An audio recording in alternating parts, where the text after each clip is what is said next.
नमस्कार बच्चों, स्वागत है आपका मेरे आज की इस वीडियो में।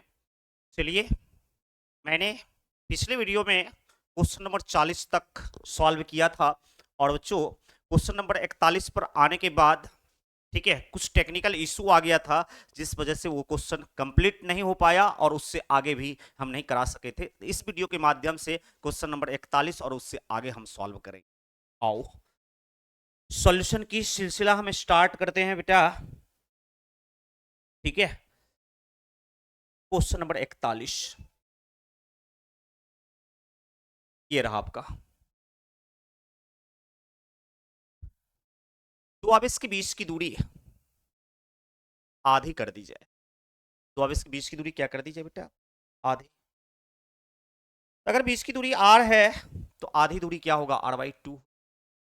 देखिए ना, तो अब इसके बीच की दूरी क्या कह रहा? आधा। का मतलब है कि बीच की दूरी r है तो आधा करने का मतलब है कि r/2 हो जाएगा। बताइए, f समानुपाती शुरुआत में क्या होगा? r²। अगर आधा किए तो बल बदल जाएगा, तो f डैश समानुपाती हो जाएगा r/2 का होल स्क्वायर। होगा नहीं ये चीज? ठीक है, तो बच्चों यहां पर f डैश बाई f निकालो, तो ये हो जाएगा 1/r/2 का होल स्क्वायर बटे 1/r²। ठीक है, तो f डैश बाई f आपका हो जाएगा 1/r²/4 1/r²। ठीक है, तो ये हो जाएगा बच्चों तुम्हारा 1/r²/4 इंटू r²/1। ठीक है, ये 4 पलट के ऊपर चला जाएगा, 4/r² इंटू r² से r² कट जाएगा। तो फाइनली बच्चों ये f डैश बाई f का वैल्यू आप निकाल रहे हो ना, तो f डैश बराबर कितना हो जाएगा? 4f। कितना हो जाएगा बेटा? 4f। ठीक है, तो यहाँ पर मिस प्रिंटिंग है, ये 4 होना चाहिए 4। तो इसलिए आपका सही आंसर क्या हो जाएगा? इसका सी जाएगा। सही आंसर क्या हो जाएगा बच्चों? सी हो जाएगा। ऐसे हम सॉल्व कर सकते हैं। चलो आओ बेटा, क्वेश्चन नंबर 42 बताइए आप लोग। Question number 42, प्रवैद्युतांक। प्रवैद्युतांक बता दो, एप्सिलॉन आर या के को और किस नाम से जानते हैं? ठीक है, तो बताइए, आप लोग को पढ़ाया गया है, मैंने बताया आप लोगों को प्रवैद्युतांक को बच्चों हम, ठीक है, सापेक्षिक विद्युतशीलता या सापेक्षिक या फिर आपेक्षिक विद्युतशीलता, है ना, या फिर इसी को आप सापेक्षिक प्रवैद्युतता भी कहते हो।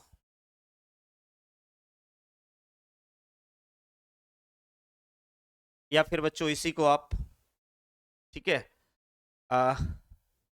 सापेक्षिक विद्युतशीलता लिखा हुआ है वहां पर, ठीक है ना। तो बताइए, इतना नाम से हम जानते हैं, तो यहाँ पर क्या है? आपेक्षिक विद्युतशीलता ये।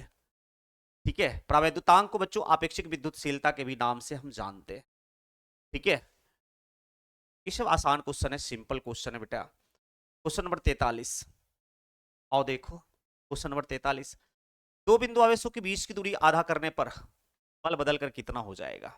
बल बदल कर कितना हो जाएगा? हमको लगता है ये सेम क्वेश्चन अभी पीछे हमने सॉल्व किया। ठीक है, बीच की दूरी आधा किया था तो बल चौगुना हो गया था ना। ठीक है, अभी जस्ट पीछे मैंने 40 के बाद ही कोई क्वेश्चन सॉल्व किया है, ये तो ये हो जाएगा आपका, ठीक है, सी। और ये बता दो, एफ ई और एफ जी में कौन सा बल हमेशा आकर्षक होता है? ठीक है, मतलब आकर्षण प्रकृति का होता है। तो बच्चों आप बताओ मुझे, ठीक है, विद्युत बल या स्थिर विद्युत बल एफ ई आकर्षण प्रकृति का भी होता है और प्रतिकर्षण प्रकृति का भी। आकर्षण या प्रतिकर्षण, एट्रैक्टिव और रिपल्सिव होता है कब भाई? जब दोनों सजातीय आवेश हो तो विकर्षण, प्लस प्लस या फिर माइनस माइनस, तो क्या होगा? विकर्षण, एफ ई यहाँ पर क्या होगा बच्चों, विकर्षण। ठीक है, यदि आपका विजातीय आवेश हो तो ये क्या होगा, आकर्षण। क्या होगा, आकर्षण। ठीक है, तो बताओ सजातीय आवेश होने पर विकर्षण हो जाता है, प्रतिकर्षण हो जाता है, विकर्षण या प्रतिकर्षण, और विजातीय आवेश होने पर क्या हो जाता, आकर्षण। लेकिन बच्चों दो द्रव्यमान के कारण, दो द्रव्यमान के कारण, ठीक है, एक दूसरे पर जो द्रव्यमान के कारण जो बल लगता है वो गुरुत्वाकर्षण बल, और ये हमेशा आपका किस प्रकृति का होता है, आकर्षण प्रकृति। हमेशा ये किस प्रकृति का होता है बच्चों, आकर्षण प्रकृति का होता है। ठीक है, इस ये बल कभी भी तुम्हारा विकर्षण प्रकृति का नहीं होता। तो देखिए कह रहा कि Fe और Fg में से कौन सा बल हमेशा आकर्षक होता, मतलब आकर्षण प्रकृति का होता। तो हमेशा आकर्षण प्रकृति का कौन होता बच्चों, Fg।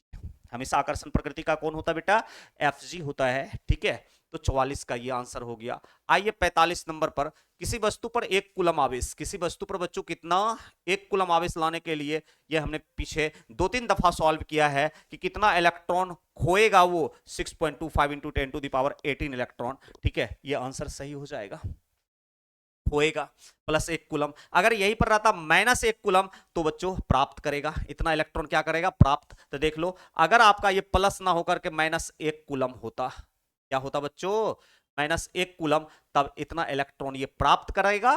ठीक है, और प्लस एक कूलम है तो इतना इलेक्ट्रॉन खोएगा। तो ये बात तो है नहीं कि आपके क्वेश्चन में है प्लस एक कूलम, तो प्लस एक कूलम आएगा, इतना इलेक्ट्रॉन खोएगा तब।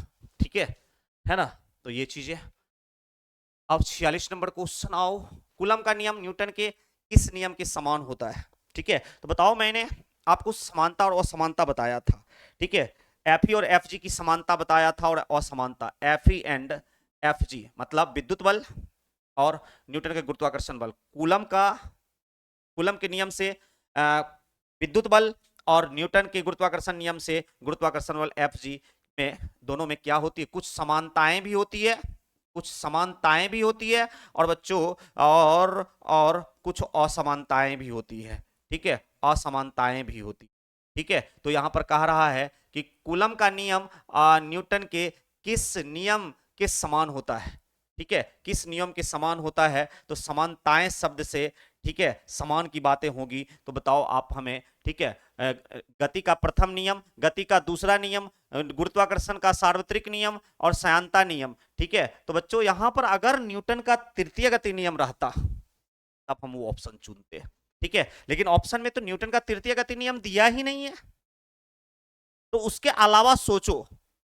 ठीक है, मैंने समानता की बात कहां किया था, जब इन दोनों की तुलना किया था, इन दोनों के बीच समानता और असमानता बता रहा था। तो बच्चों यहां पर, ठीक है, गुरुत्व न्यूटन कूलम का नियम न्यूटन के किस नियम से, तो गुरुत्वाकर्षण के सार्वत्रिक नियम से समानता रखता है, क्योंकि कुछ समानताएं भी थी कुछ असमानताएं भी थी, तो समानताएं रखती है यहां पर। ठीक है ना, अगर न्यूटन का तृतीय गति नियम यहां पर रहता तब ये ऑप्शन ना चुन करके हम वो चुनते। और बच्चों ये सत्य है, ठीक है, अगर ये ऑप्शन दिया है तो वो ऑप्शन अगर देगा तो दोनों सही होगा।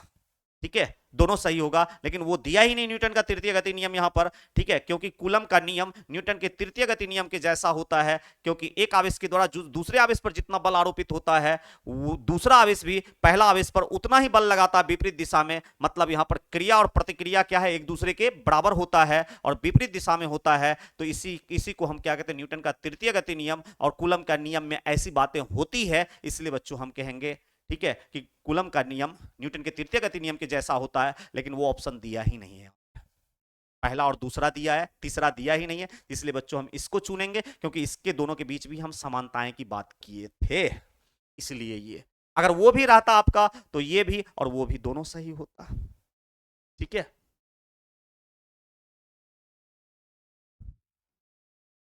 47 नंबर, विद्युतशीलता का बीमीय सूत्र। विद्युतशीलता क्या चीज है, विद्युतशीलता कहने का मतलब क्या चीज, एप्सिलॉन नॉट।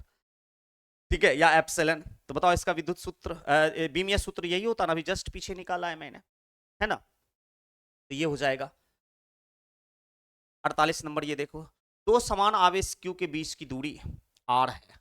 ठीक है, मेरे ख्याल से बच्चों यहां पर थोड़ा सा ये चीज जो है आपका, ये स्मॉल q नहीं, यहां पर कैपिटल Q क्या होना चाहिए, कैपिटल Q, तब इस ऑप्शन से हम बातें मैच करा पाएंगे। ठीक है, जो फाइनल आंसर आएगा। तो थोड़ा सा यहां पर आप लोग सुधार लो। ठीक है, दो समान आवेश स्मॉल q नहीं, कैपिटल Q के बीच की दूरी R है, उनके मध्य small q minus small q आवेश रखने पर निकाय संतुलन में होगा, तो स्मॉल क्यू का मान क्या होगा, स्मॉल क्यू का मान क्या होगा। बच्चों दो समान आवेश कह रहा है, चलिए सॉल्यूशन कीजिए। पीछे मैंने किया है सॉल्यूशन, आंसर इसका ये होगा निश्चित रूप से। ठीक है, तो दो आवेश, एक आवेश Q यहां और दूसरा Q आवेश यहां, तो दो आवेश, दो समान आवेश Q हो गया ये। ठीक है, और एक दूसरे से कितनी दूरी पर है बच्चों, ये R दूरी पर, एक दूसरे से कितनी दूरी पर है, R दूरी पर है। इनके मध्य, इनके मध्य मतलब एकदम बीच में, इन दोनों आवेश के एकदम बीच में, मान लीजिए ये बिंदु A है, ये बिंदु B है, तो मध्य का बिंदु, मध्य बिंदु को हमने क्या मान लिया, C मान लिया, और इस पर कह रहा कितना आवेश है, माइनस Q आवेश है बच्चों, माइनस Q है। ठीक है, तो माइनस Q रखने पर निकाय संतुलन में हो जाता था। यहां पर बताओ कितने बिंदु आवेश का निकाय हो गया, तीन बिंदु आवेश का निकाय, निकाय क्या हो गया, संतुलन में। ठीक है, निकाय किस में आ गया, संतुलन में आ गया। ठीक है, और बताओ जब आवेशों की निकाय के संतुलन की बात की जाती है, निकाय के संतुलन के लिए, निकाय के संतुलन के लिए, ठीक है, निकाय के संतुलन के लिए प्रत्येक आवेश पर परिणामी बल शून्य, प्रत्येक आवेश पर रिजल्टेंट फोर्स, परिणामी बल, परिणामी बल एफ आर क्या होना चाहिए बच्चों, शून्य होना चाहिए।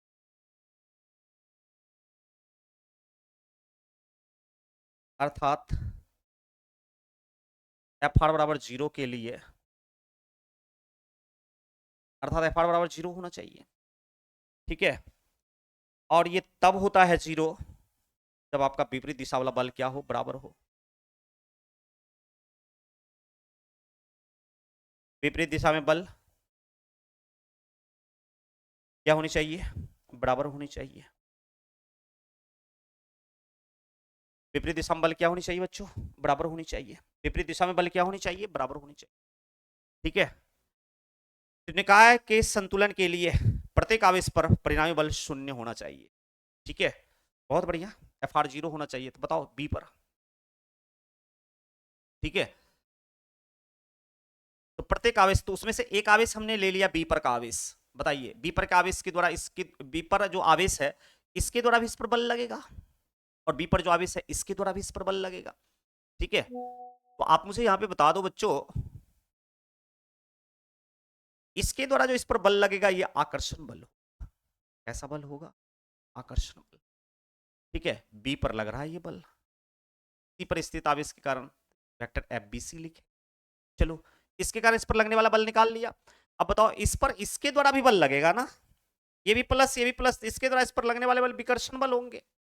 ऐसा बल होगा बेटा, विकर्षण बल।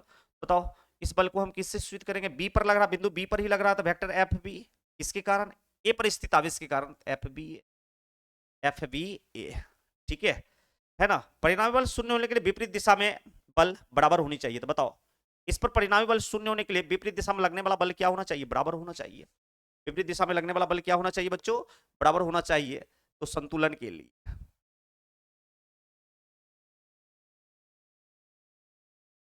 संतुलन के लिए यहां पर बच्चों एफ बी ए बराबर क्या होनी चाहिए, एफ बी सी, विपरीत दिशा वाला बल बराबर होनी चाहिए। ठीक है, बताओ एफ बी ए कूलम के नियम से लिखो, ए पर के आवेश को Q1 मान लीजिए, बी पर के आवेश को Q2। देखो फिगर में ए पर आवेश कितना है यार, के Q1 Q2, तो ए पर के आवेश को Q1 मान लीजिए, तो Q1 Q हो जाएगा इंटू Q2।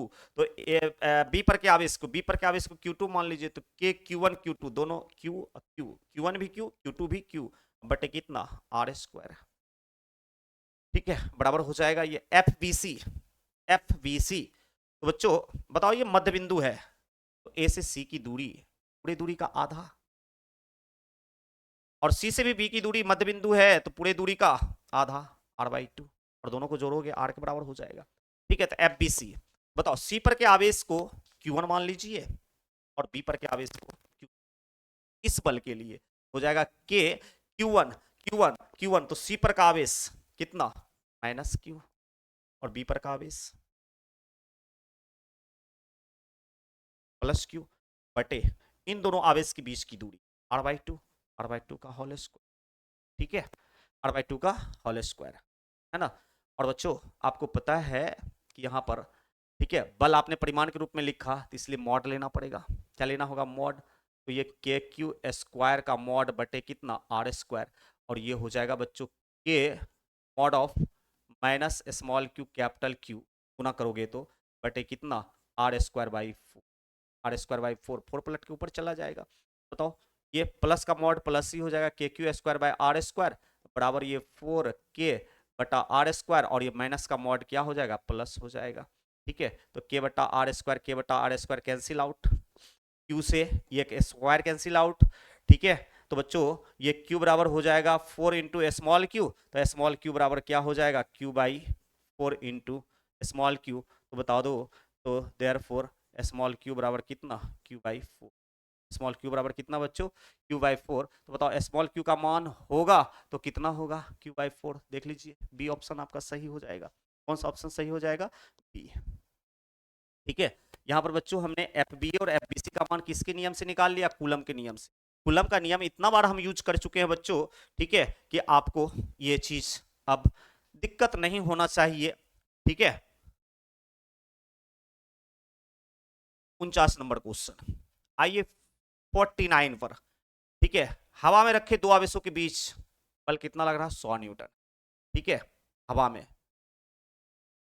बताओ यार, हवा में आरोपित बल को हम एफओ से सूचित करेंगे, और ये कितना न्यूटन? 100 न्यूटन। ठीक है, प्रवैद्युतांक के का मान, ठीक है, एक्चुअली में बच्चों प्रवैद्युतांक को प्रायः हम लोग एप्सिलॉन आर से सूचित करते हैं, तो यहाँ पर एप्सिलॉन आर बराबर के, और के का मान कितना? 4 वाला माध्यम भर दिया जाता है।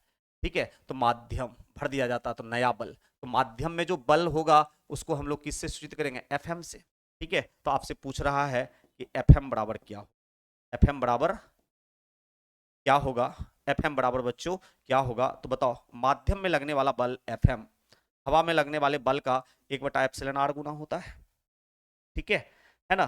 तो अब बताओ यहाँ पर एफ नॉट आपका कितना है? 100 न्यूटन, और एप्सिलॉन आर का वैल्यू कितना? 4, तो 25 चौके 100, तो देयरफॉर एफएम का वैल्यू कितना न्यूटन? 25 न्यूटन। ठीक है, कितना न्यूटन बच्चों? 25 न्यूटन। बताओ, हवा में बल लग रहा था 100 न्यूटन, और जब आप, है ना, प्रवैद्युतांक 4 वाला माध्यम भर दिया दोनों आवेश के बीच, तो बल 25 न्यूटन हो गया। तो बताओ बच्चों, हवा में बल अधिक लगा, और जब अन्य माध्यम ला दिया तो देखो 100 से कितना हो गया? 25 हो गया, तो बल घट गया ना। ठीक है, हवा दोनों आवेश के बीच में है, और दोनों आवेश के बीच में हवा के स्थान पर, ठीक है, आप कोई अन्य माध्यम ला के रख दो, कितना? 4 प्रावैद्युतांक वाला, अर्थात एप्सिलॉन आर के वैल्यू 4 वाला, तो बताओ 100 से बल कितना हो गया? 25, तो बल का मान घट गया ना। ऐसा थियोरेटिकल ऑब्जेक्टिव क्वेश्चन पीछे बहुत सारा था। ठीक है, तो ये हो जाएगा, तो 25 न्यूटन आपका सही आंसर क्या हो जाएगा बच्चों? बी। सही आंसर क्या हो जाएगा? बी। तो आ जाओ अब क्वेश्चन नंबर कितना? क्वेश्चन नंबर 50 पर आइए। क्वेश्चन नंबर 50, तो कूलम बल की सीमाएं क्या है?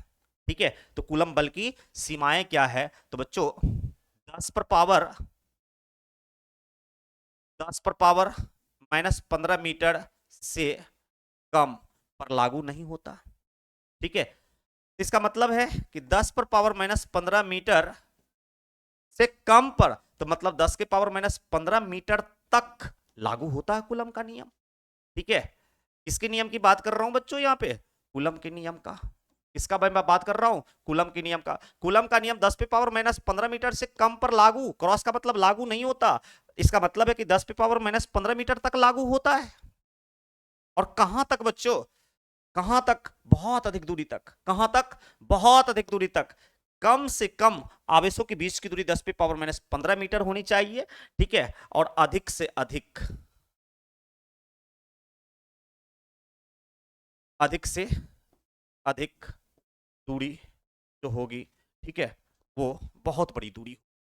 ठीक है, बहुत बड़ी दूरी, अधिक से अधिक दूरी जो होगी दो आवेश के बीच का, ठीक है, अत्यधिक, है ना? तो यहां पर बच्चों हम कह सकते हैं कि कूलम बल की सीमा क्या है? तो कूलम बल की सीमा क्या है? तो कहां से कहां तक? 10 पे पावर -15 मीटर से, ठीक है, आपका अत्यधिक दूरी तक, अत्यधिक दूरी तक, अत्यधिक दूरी तक लागू होता है। इसलिए बच्चों ये आपका सही आंसर जाएगा। ये क्या हो जाएगा? सही आंसर हो जाएगा। ठीक है। और क्वेश्चन नंबर 51, निर्वात में 1/4 का मान, 1/4 का मान निर्वात में, निर्वात में 1/4 का मान, तो बताइए एसआई यूनिट में, एसआई यूनिट्स में, ठीक है, आपका जो है ये बराबर क्या होता था?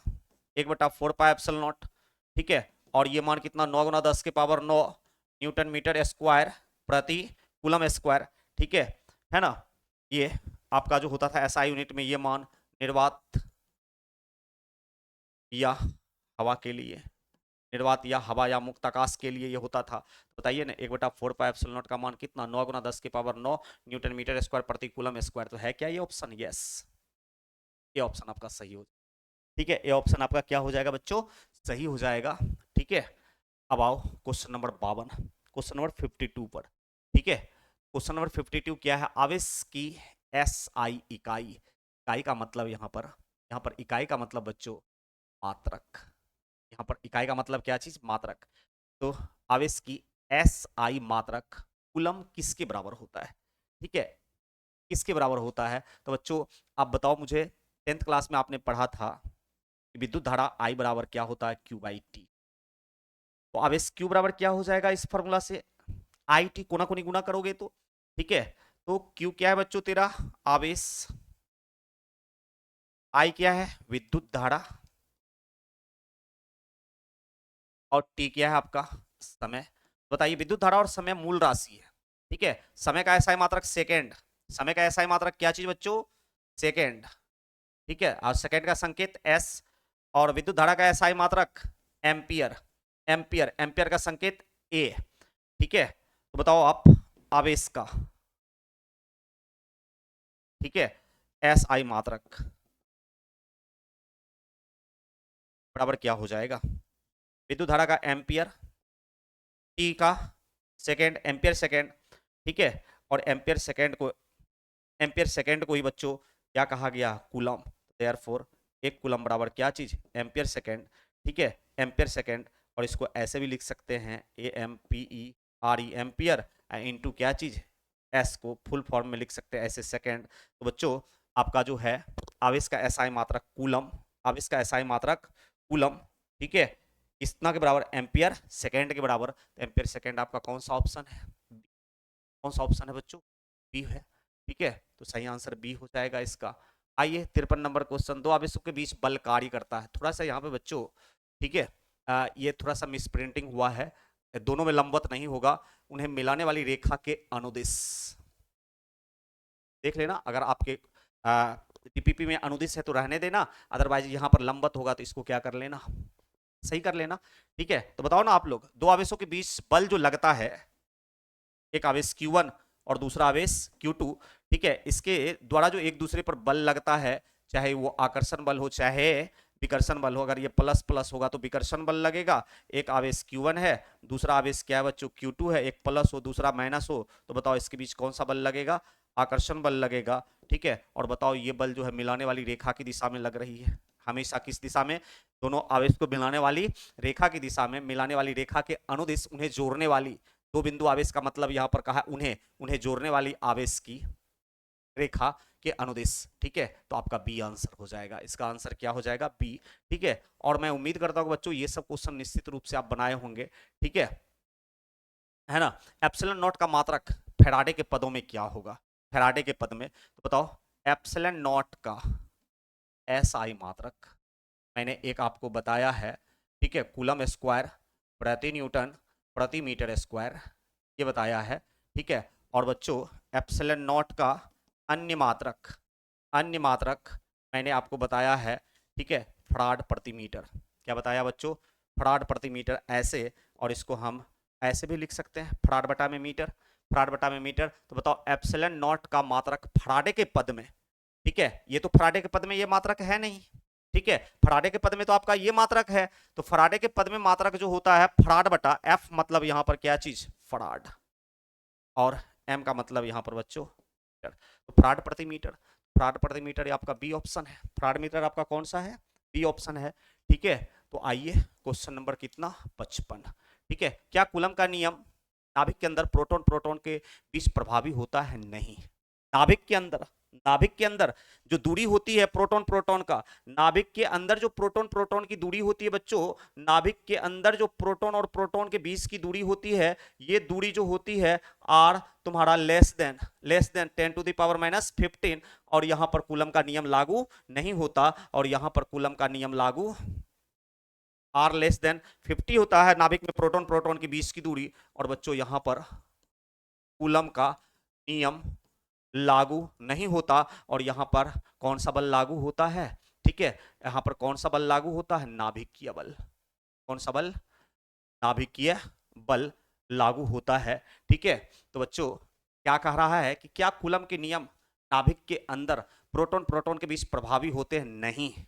नहीं क्यों? क्योंकि नाभिक के अंदर प्रोटॉन प्रोटॉन के बीच की दूरी जो होती है, ठीक है, आर 10⁻⁻15 मीटर से कम होती है, और 10⁻⁻15 मीटर से कम दूरी पर, ठीक है, कूलम का नियम प्रभावी नहीं होता। कूलम का नियम प्रभावी नहीं होता है बच्चों, इसीलिए इसीलिए इसीलिए यहां पर कूलम के नियम प्रभावी नहीं होते। तो कौन? नाभिकीय बल हावी होता है। कौन सा बल हावी होता है? नाभिकीय बल। इसीलिए आपका सही आंसर कौन सा हो जाएगा? 55 का बी। 55 का आंसर कौन सा हो जाएगा?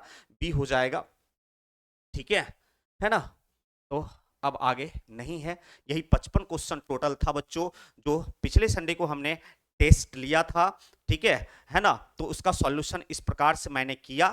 ठीक है, और आगे बच्चों 31 तारीख को जो आपका टेस्ट होना है, ठीक है, ये 55 क्वेश्चन से भी, ये जो टेस्ट पेपर में मैंने 55 क्वेश्चन डाला था, इससे भी आगे वाले टेस्ट में क्वेश्चन रहेगा निश्चित तौर पर। ठीक है, इस 55 से क्वेश्चन रहेगा, और फिर बच्चों डीपीपी में जो मैंने कूलम्स लॉ के डीपीपी में मैंने जो 52 क्वेश्चन दिया था, 52 ऑब्जेक्टिव क्वेश्चन, उससे भी आपके क्वेश्चन रहेंगे। तो टोटल 52 और ये 55 से आपका 31 तारीख वाला टेस्ट होना है। अच्छे से तैयारी कीजिए, जमकर तैयारी कीजिए, और अच्छे से अच्छे मार्क्स लाइए, और फिर अच्छा से अच्छा प्राइज का आप हकदार बनिए। ठीक है, तो चलिए बाय बाय, फिर आगे हम लोग मिलेंगे बच्चों, बस इतना आज।